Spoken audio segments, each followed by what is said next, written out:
And we're here with Uncle Kracker. Thanks for coming out. Thanks for having me, man. Have you ever performed in this cold of weather? You know what? I have. It doesn't happen very often, but I have. I've played a lot of outdoor freezing gigs. Mostly in Europe when that stuff happens. You know, like 30 below zero in June. Really? In Germany. Oh yeah. Wow. Nut stuff. But this is. It's been a while, so this is something special. Now, how does it feel to have such a huge hit like Smile? It's all over the radio. I mean, people are requesting it. And as a radio station, we test music, and the research comes back. Everybody loves it. To make a song just from start to finish, and then to see it released and see so many people sing it back to you on stage, what's that feeling like? It feels good, man. It feels like somebody's listening. Yeah. You know, well, at some point, you know, I mean, myself, I make a lot of songs. And, right. So many songs just go. Some you get feedback on, some you don't. So when one catches, it's not a bad. It's like fishing. Right. I'm sure people can relate. I'm sure us, you know, Michigan people can relate to fishing, but it's the same thing. You know, you can troll all afternoon, but until you land one, it's not a better feeling. And you shot the video for Smile in Michigan, right? I did. I shot it in Kale, Michigan. Yeah, because what had happened was. That's it. Kale, Michigan. What was it? What is it? Hale, I don't know why I rolled my H on it. Oh, okay. Yeah. It was an accident. But you know, some towns they have it set a certain way, so you never know. Maybe you are singing. I don't know. I think because Howard walked in, I put the H on it. Yeah, Howard the record rep, he gets a Michigan. little intimidating. You know, like he's timing me right now, and he's letting me know how much time I have, and then he's just gonna cut it off. Another 2 hours. We're good. Keep Okay, cool. We're good to go. Take it easy. So, what songs have you written that another artist has did that you kind of wish that you didn't give away that song? I mean, I guess you wouldn't wish you didn't give it away, but you kind of maybe wish you kept it for yourself. You know, there's a few things. You know, I tend to write with Kid Rock a lot. There's a few things that you wish you would have kept to yourself, but it's not awful when somebody else does it either. Still getting paid. Yeah, you know, last year I wrote that All Summer Long song with him, and that didn't suck for me. You know, the funny thing about that is we have a classic rock station, and we used to have an active rock station. We have a country station, then we have our station. At one point, I could sit in the middle of the hallway with all the stations and hear All Summer Long being played on all 4 stations. It's awesome. That is nuts. You hardly ever see that. I mean, it's like a song that has a life of its own. It's great.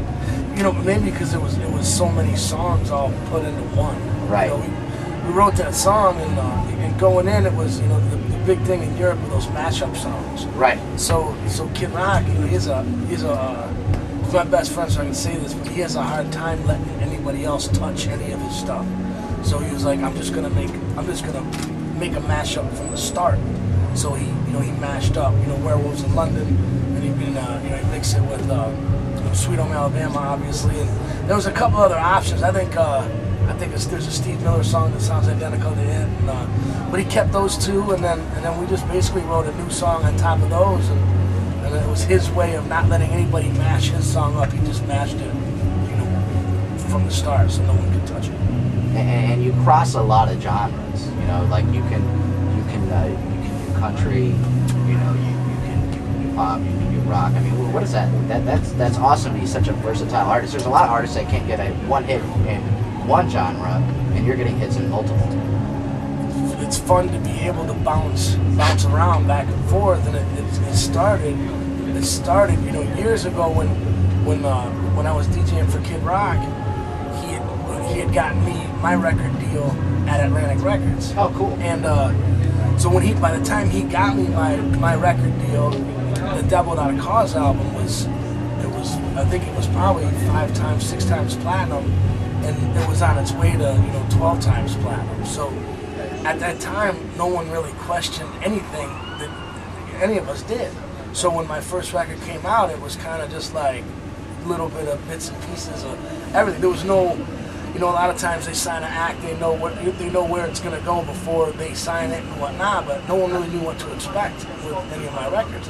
So I just kept making records, and no one knew what kind of records I was making anyway. So I just ended up, you know, I love all kinds of stuff, so to be able to bounce around and do that, not be pigeonholed, I'm lucky that they let me do it. Yeah, because a lot of artists, you know, don't have that. They, like you said, the record label already has everything lined up. Right. The singles that are going to be released, how the album's going to sound, what it's going to be like, Absolutely. who they're going to target it to. I remember years ago, even, you know, well, nowadays it's a lot different. Like when you say All Summer Long played on country and even Smiles on some country stations now. And yeah, there's you know, country 10 years ago, the record label was like, you can't go to multiple formats with the, you know, with you can't Are do you it. crazy? Well, we thought everybody was crazy, but it just wasn't the way things were done, or not the way they were doing it at the time. And but nowadays, you know, things are different. But I remember turning in "Only God Knows Why" on the Kid Rock record, and I was like, "Did you guys hear that "Only God Knows Why" song?"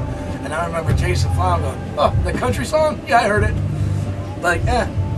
And I remember turning in "Follow Me" on my record, and I was like, "Did you hear Follow Me?" And I remember Flom going, "Oh, the country song?"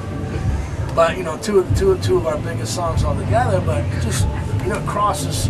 It feels good when it crosses, you know, that much, because, you know, there's a big you know, a lot of people like country music and don't even know they like country Right. music. Like I always tell people, no matter what you say about country music, you have a favorite country music song. Absolutely do, and you know, What's your favorite country? Have you ever heard anybody in their life say the Eagles suck? Did you ever hear that? No. Did you ever hear, like, could you say, like, that was a horrible Eagles song? You know what I mean? I've never heard that. I've never heard that in my life, and to me, Eagles are country. You know what I mean? Just Right. California country. Right. But I just think that people in general like country and don't even know they like country. What would be your favorite Why do you country have your song? gloves on? Huh? You don't have your gloves on. Because we're inside. But they do this. say Trade HotFm right gloves. now, free gloves. See, I'm a walking billboard. Oh, how did I miss the mittens? See? You should have got that in your rider. Some lucky kid in the front row is going to need these. So do you have a favorite country song?